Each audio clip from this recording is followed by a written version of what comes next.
E aí, pessoal? Espero que vocês estejam bem. Vídeo de álgebra 2 aqui. E ainda um pouco fora do script, eu vou usar a aula de hoje, o vídeo assíncrono de hoje, que seja, para abordar alguns resultados de álgebra linear que foram necessários ao longo do curso, tá? E que serão necessários também, possivelmente, na próxima aula, quando a gente vai fazer a demonstração direitinho do teorema do elemento primitivo, tá? Eu vou só relembrar essas coisas aqui com mais cuidado.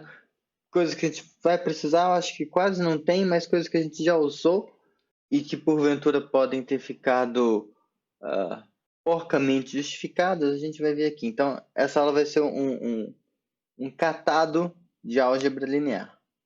Então, vamos lá.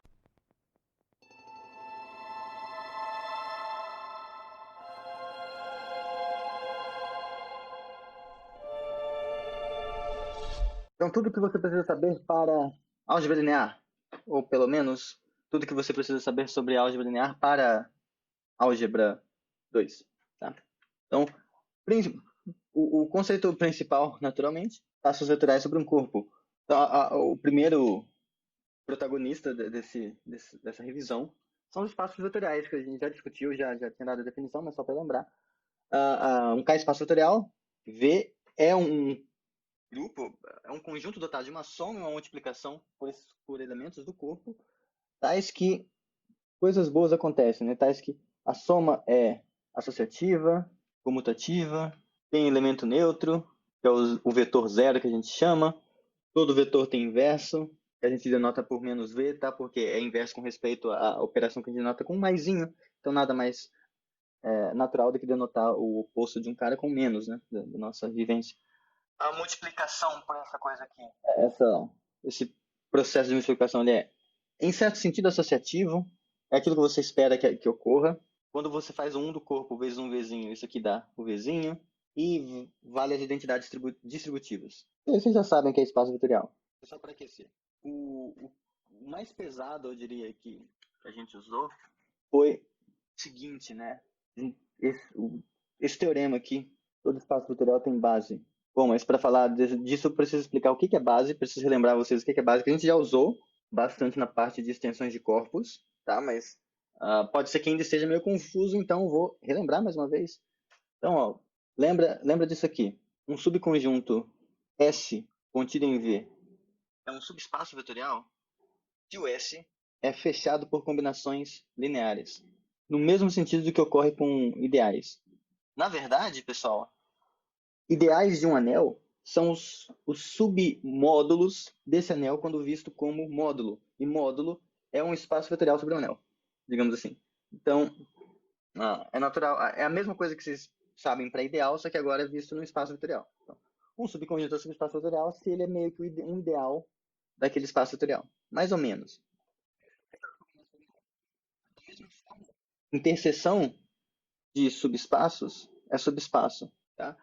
E nota que nem precisa falar que a interseção é não vazia, o que meio que também nem precisava ser dito para ideais, né? Porque qualquer ideal sempre contém o zero. No caso, qualquer subespaço sempre contém um vetor nulo. Então a interseção nunca vai ser vazia. E aí você pode, com o mesmo truquezinho de mostrar que, usando que cada carinha que você está interceptando é fechado por combinações lineares, você mostra que a interseção também é. Então, é fechado por...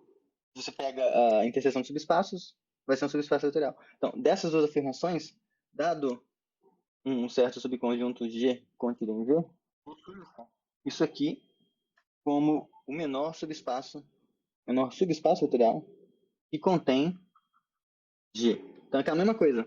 Pega todos que contém, intercepta, você vai ter o menor subespaço que contém. Então, disso aqui em particular, sai que se a gente fizer o menor subespaço que contém o vazio, isso aqui é o zero. Tá? Porque todo espaço vetorial contém o zero. Então ele é o menor subespaço que contém o vazio, já que o vazio está contido em tudo. Se não estivesse contido em alguma coisa, deveria ter uma testemunha no vazio que atesta isso. Absurdo.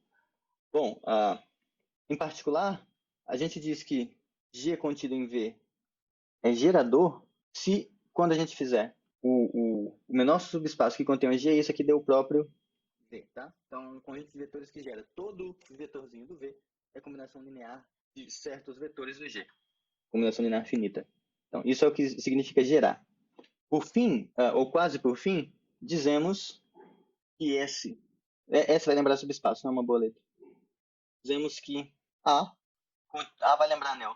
Dizemos que H contido em V é LI, de linearmente independente, sempre que a gente tiver, eu pausei, cortei, ficou uma porcaria, né? Sempre que tivermos uma combinação linear de vetores desse H dando zero, isso só for possível se os escalares todos são nulos, tá? Tem outras manifestações equivalentes do que é ser LI, mas isso cabe mais para um curso de álgebra linear discutir isso. Então agora, lembrando, uma base, então, é um conjunto gerador LI. É um conjunto gerador LI. Então, a demonstração do teorema, a mais usual, digamos assim, é a que usa o lema de Zorn. Então, se V for o espaço vetorial trivial, então o vazio é uma base. Acabou. Ignora esse caso. Se o V é diferente do espaço vetorial trivial, então é porque existe um vetor diferente de zero. Bom, aí tem coisa. Você pega o espaço vetorial gerado por esse V, se tiver gerado todo V, acabou, seu espaço tinha uma base com um elemento só. Senão é porque tem outro cara que não está no espaço gerado por V. Pega um desses que está fora. Quando você olhar agora o V e esse novo, esses dois são LI. E você faz de novo esse argumento. Será que não sei o que, não sei o que? Será que gera tudo? Se gerar, acabou. Você tem uma base com dois elementos. Se não, é porque você ainda consegue.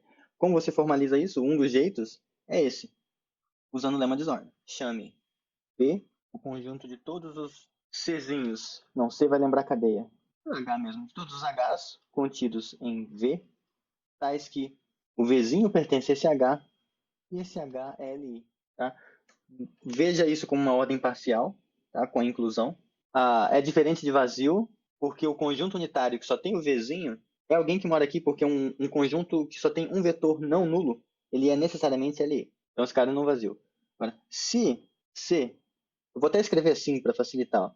Imagina que eu tenho um conjunto de subconjuntos LIs. Então, esse C é uma coleção de subconjuntos. Então, cada HI aqui é um subconjunto LI, está contido no P, então o Vzinho está em todos esses. Vou supor que ele é uma cadeia. Ou seja, se você pega um HI e um HJ, então ou o HI está contido no HJ ou o HJ está contido no HI. Isso que significa ser uma cadeia, tá? Esse I é só um conjunto de índices, não é um intervalo, não é o conjunto dos irracionais, é só um conjunto de índices, tá? Quem aí? Você não definiu I, defini agora, é um conjunto arbitrário, tá? Isso acontece. Bom, se isso é uma cadeia, então, usando como a gente quer usar o lema de Zorn, a gente quer mostrar que essa cadeia tem um entendo superior. Então, se esse negócio é uma cadeia, então a união dessa porcaria, a união de C, vai pertencer a P e limita todo HIzinho, tá? Porque, vejam, como a união de C... essa anotação vocês não gostam. Escrever assim. União dos HIzinhos. Pronto. A união desses HIzinhos vai ser um subconjunto LI, que contém o Vzinho, e além disso contém todos esses HIzinhos que a gente pegou na cadeia. E contém todos os HIzinhos, é claro, porque é a união de todos eles. Então, cada um deles está contido aqui dentro. Agora, como o V está em todos, basta ele estar em um, né? Mas como está em todos, com ainda mais razão, esse Vzinho está dentro da união. Então, falta só a gente se convencer de que essa união dessas coisas é LI. Só que veja, se você tiver uma certa combinação linear, vou colocar aqui, alfa 0, HI 0, mais alfa n, HIN dando 0. Pega uma combinação linear de vetores que estão aqui, dando 0. Esse HI0 pertence a algum Hzão, é vetor de algum dos HIs que apareceram aqui. Esse aqui também. Só que como é uma cadeia, veja, ou esse está contido no seguinte, ou o seguinte está contido nesse. Ou um está contido no outro está contido em um. Quando você vai comparando, fazendo essas comparações por indução, vai ter que existir um certo HIJ que contém todos esses caras. Porque é como se você tivesse acorrentadas, tivessem encadeadas. Daí tem uma cadeia. Então, algum deles contém todos. Todos esses que a gente pegou nessa combinação linear. Então, se algum desses escalares fosse diferente de zero, resultaria que esse HIJ que contém todos é LD. Mas absurdo, porque tinha que ser LI, já que em particular eles estão em P. Portanto, essa união é li. Pelo... Deixa eu só terminar de escrever, né? Se isso aqui é igual a zero, então algum HIJ não pertenceria a T.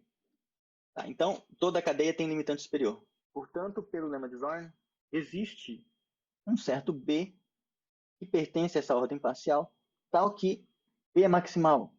Ou seja, não existe nenhum outro conjunto Li que contém o Vzinho e que contém o B propriamente. Então, se você pega um subconjunto que contém o B propriamente, ou seja, tem alguém nesse outro conjunto que não está no B, então é porque esse cara não é Li, não vai poder ser Li. É maximal, você estendeu ao máximo.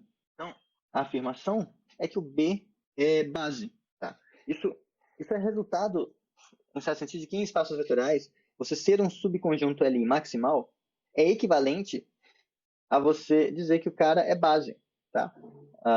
Mas veja, se não fosse, existiria um certo Vzinho que pertence ao espaço vetorial e que não está no conjunto de todas as combinações lineares do B, que é o menor, que é a mesma coisa que o subespaço gerado por B, o conjunto de todas as combinações lineares. Mas isso daria pra gente que B, união, esse V, aliás, V já é outro cara, né? Chamar de W. Isso aqui, você ter isso, e o fato do B já ser ali, diz pra gente que essa coisa é ali. Tá? Você abre as continhas, você vai ver que para que esse cara não fosse, para que esse cara não fosse ali, coisas que estão aqui dentro, contrariando o modo como a gente pegou. Então, se esse cara existe, então essa coisa tem que ser ali. Mas se isso aqui é ali, então B não é maximal. Portanto, esse V, esse W não pode existir, o que significa que todo vetor do V é combinação desse B. Então, é uma base. Feito. Fiz essa demonstração também para ilustrar um pouco mais o uso do lema de Zorn, tá? Porque algo me diz que nos últimos exercícios da última lista, da última, um ou outro vai precisar do lema de Zorn. Então, fica aí mais uma ilustração de como usa. Agora, outra coisa que a gente também usou bastante é a ideia de dimensão, né? A dimensão de um espaço vetorial é a mesma coisa, por definição, a cardinalidade de uma base. Então, esse teorema que a gente provou antes, que todo espaço vetorial tem base, mostra que essa definição ela é razoável, no sentido de que, ok, todo espaço vetorial tem uma base, então eu posso investigar as cardinalidades dessas bases. Porém, você dizer que a dimensão de um espaço vetorial é a cardinalidade de uma base, você poderia ter o caso de que um mesmo espaço vetorial tem bases com cardinalidades distintas, uma com mais elementos, outra com menos. E poderia ser o caso de que essa definição não é uma definição boa. Ela é boa.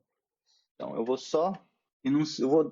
enunciar aqui um lema, e aí a prova ela é realmente só abrir as contas. Tá? E com preguiça de escrever, tá aqui, ó. Eu gosto de usar esse lema para provar a invariância de base. Você tem K um corpo, aqui o K está minúsculo, tá? Porque o autor quis escrever assim, o autor no caso fui eu. M1K módulo.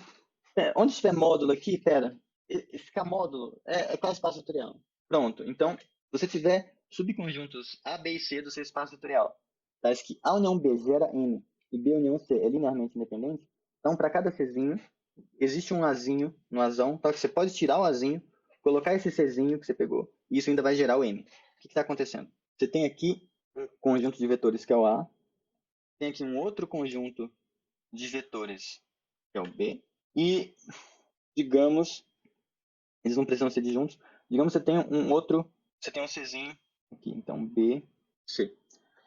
O que está sendo dito é, essa coisa aqui gera o espaço, enquanto essa outra aqui é Li. E aí a afirmação é que, se você pega algum bichinho, você pega um vetorzinho aqui no C, pega um Czinho, vai existir alguém no A, tal que você exclui esse rapaz, você se livra, tira esse cara aqui, tira ele, bota esse cara no lugar, você passa a considerar essa coisa aqui junto, e aí quando você pega esse ponto e coloca no lugar desse, você ainda gera. Essa é a parte essencial, digamos, da demonstração, pelo menos em dimensão, para espaços vetoriais finitamente gerados, de que a cardinalidade de bases é invariante. Pelo seguinte, vou deixar aqui esse leminha escondido. Aí, ó, seja Deixa eu usar letras diferentes daqui. G e H, bases do seu espaço vetorial. Eu vou usar a letra que a gente estava usando também. V, tá? Tais que G tem N elementos e H tem M elementos. E o que a gente quer fazer é mostrar que M é igual a N. Vejam, se a gente mostrar que N tem que ser menor ou igual que M, então é como se a gente tivesse fixado G e H. Se a gente mostra que uma das cardinalidades é menor ou igual que a outra, se depois a gente troca a ordem do argumento, a gente vai ter que a outra cardinalidade é menor ou igual que a uma. Então as cardinalidades vão ter que ser iguais. Então, se a gente mostrar que não pode haver uma desigualdade estrita, acabou. Tá? Porque depois que você repetir o argumento na outra direção, a outra desigualdade estrita também não vai poder acontecer. Tá? Então, suponha, deixa eu escrever com outra cor. Suponha que H, ou seja, M, suponha que M é maior estritamente do que N. Daí, nesse lema, vamos fazer o seguinte. Vamos fazer A igual a G, B a gente vai fazer igual a vazio, e os que lá no lema era chamado de C, a gente vai chamar de H. Então, vamos ver. A união B gera o espaço vetorial? G união vazio gera? Gera, porque G é base. Agora, se a gente faz vazio unido com H, isso é LI? Sim, isso é LI. Então, o lema diz pra gente que existe um certo Gzinho que pertence a G, tal que quando você faz G menos G, isso aqui é o correspondente ao A menos A. Tá? Você faz o G menos G, aí une isso. Claro, perdão, você tem que fixar um Czinho primeiro. Então, fixado o, digamos, H1 pertencente a H, existe um G em G, tal que quando você tira o Gzinho do G, ou seja, tira o Azinho do A, e acrescenta esse Hzinho que você pegou aqui, que está no lugar do Czinho, mas acrescentar ao vazio é simplesmente você repetir ele, isso aqui ainda gera o espaço vetorial todo. Beleza? Ainda gera. Bom, agora, nota que G menos G, a gente caiu uma cardinalidade. G tinha N elementos, agora tem N menos 1. Agora, o que a gente faz? A gente vai para o próximo passo. No próximo passo, o A vai ser igual ao G menos o Gzinho que você tirou. O B vai ser esse H1 que você acrescentou, que você tirou do C para colocar lá. E o Czinho vai ser o H menos H1.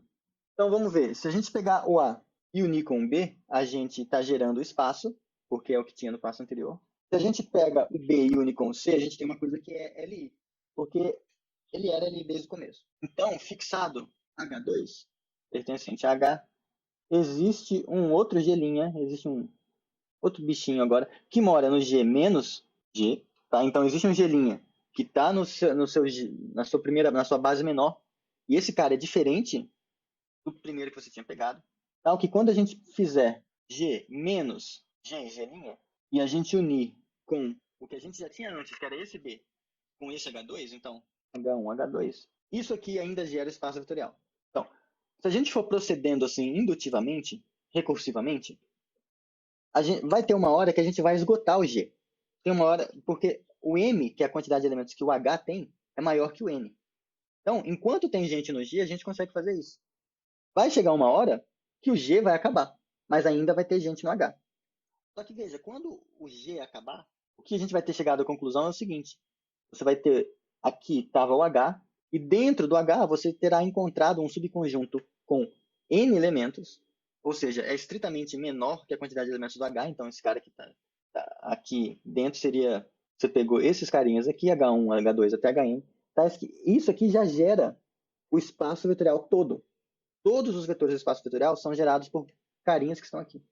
Só que veja, tem alguém do H que não está aqui dentro, porque a cardinalidade dele era maior que N, então existe um Hzinho que está aqui. Esse Hzinho que está aqui tem que ser combinação linear dessas coisas, porque essas coisas aqui geram o espaço vetorial. Só que se esse rapaz é gerado por isso, então esse H maiúsculo não é LI, mas ele era por hipótese. Então, se você tem mais gente do que uma base, você vai ter que ser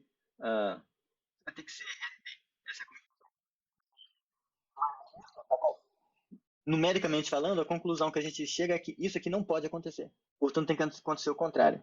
Agora, quando a gente repete o argumento trocando as bolas, trocando a ordem de cada coisa, eu fiz com G e com H, faz com H e com G. É o mesmo argumento. Então a gente sabe que M tem que ser menor ou igual que N. Será que M pode ser estritamente menor? Você faz o mesmo argumento e vai encontrar um subconjunto próprio dentro do G que gera o espaço todo, então o G vai ser LG. Não pode acontecer. Então a outra desigualdade também ocorre. Ou seja, m tem que ser igual a n. Tá? No caso de dimensão infinita, isso também é verdade, mas é um pouquinho mais delicada a prova, então eu não vou fazer. Tá? Mas, assim, não é tão horrível, é um pouco horrível. É mais porque vai mexer com cardinalidades infinitas. Isso não é o tipo de coisa que a gente está acostumado a ver em cursos. Por algum motivo, no Brasil, a gente só vê isso em cursos de análise, daí para frente. Pelo menos em nível de graduação, na maioria dos cursos. Né? Então, usam uns argumentos que, enfim, sei lá, depois eu falo. Mas para essa aula não precisa.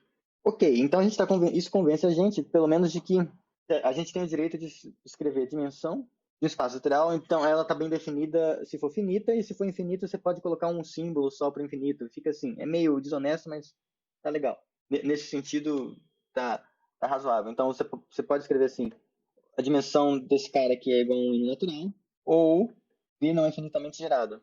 E aí a dimensão dele é infinita. Daí a pessoa coloca aquela lemniscata, aquele símbolo do infinito, mas, enfim, eu não gosto daquilo por motivos que já estão nas notas de aula. Ok, então, base, existe dimensão também definida. Agora, um resultadinho importante que a gente usa também é esse aqui, ó.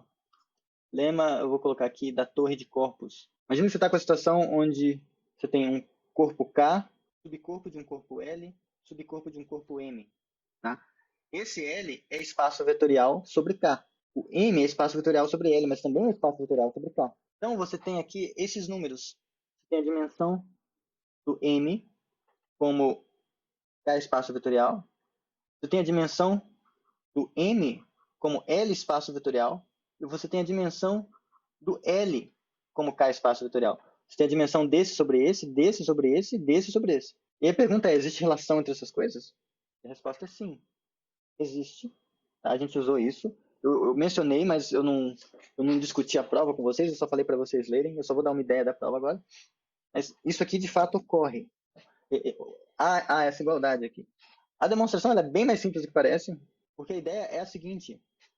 Dado que a dimensão está bem definida, a gente só precisa exibir, ou basta exibir, uma base para M como K espaço vetorial com cardinalidade M por N, onde vamos supor que aqui esse número é M e esse número aqui é N, tá? Mas, embora isso indique que M e N a gente está pensando em finitos, isso também vale para a dimensão infinita, tá? Não vai fazer diferença. Mas a ideia é a seguinte, então, ó. Você pega B, base de M sobre L. Então, esse B tem M elementos, digamos, né? Porque eu tinha dito isso aqui. E C, base de L sobre K, com N elementos. Então, a afirmação é que, se a gente chamar de D, e aqui esse D não é domínio, então é só uma letra D maiúscula. O conjunto dos caras da forma B vezes C, tais que B e C pertencem a B cartesiano C, isso aqui é base de M sobre K. É uma base com espaço vetorial. Só para convencer vocês de que gera, D gera. Pega um vetor V que pertence a M, certo? Esse V que pertence a M, ele é uma combinação linear de certos Bzinhos, e menor igual que algum índice, não importa aqui. Porque eu estou usando que B gera M como L, mas aí esses alfa-Is pertencem a L, e esses BIs pertencem a B. Agora, cada como é que chama isso aqui? Cada escalar alfa-I, por estar em L, é uma combinação linear de coisas de C, já que L é um espaço vetorial de dimensão N sobre K, e C é uma base. Então você pode abrir esses alfa-Is como sendo combinação linear de coisas de C. Então você vai ter isso aqui, ó. No lugar de alfa-I, você abre, expande o somatório, aí vai ficar beta IJ vezes um certo CIJ vezes BI. Aqui você tem J, aqui você tem I. E esses escalares, agora, eles são do K. Porque você está usando o fato de que essas coisas vistas como vetores aqui são geradas como combinações K-lineares de vetores de C. Então, esses escalares estão em K. E agora você tem aqui Czinhos multiplicando Bzinhos. São as coisas que estão aqui. Então, você mostrou que um certo vetor é a combinação linear em K de coisas dessa forma. Então, gera. Tá? E LI, eu deixo para vocês. E também mostrar que Não, se você fizer isso aqui, ó, se B cartesiano C em D, que pega um certo parzinho BC e manda em B vezes C, isso aqui é uma objeção, tá? É só ir abrindo as contas e ver o que aconteceria se dois fossem iguais. É tranquilinho, tá? Esse LI também. Mas ocorre que, se você faz isso, então, você mostrou que o espaço vetorial, o K espaço vetorial M, tem uma base que está em bijeção com B cartesiano C. Só que B era uma coisa que atestava esse número, e C era uma base que atestava esse número. E qual é a cardinalidade do produto cartesiano? A cardinalidade dos produtos. Então esse D tem exatamente essa cardinalidade aqui. Mas ele é uma base desse rapaz, M sobre K. Então, foi isso aí a torre de corpos, tá? Então, deixa eu ver o que mais precisa. É isso, pessoal. Acho que do que era mais urgente, do que foi mais pesado de álgebra linear usado no curso, foram esses resultadinhos, tá? Eu já tinha anunciado eles para vocês, mas eu não tinha feito as justificativas em vídeo para vocês. Mas aí agora essa dívida que eu tinha com vocês está paga, tá? E é isso. Espero que depois vocês terminarem as listas para entregar na quinta-feira, vocês se divirtam com esse vídeo. Pode ser que não se divirtam também, mas eu me diverti. Então é isso. E até quinta-feira com Teorema do Elemento Primitivo, ao vivo, tá? Tchau, tchau.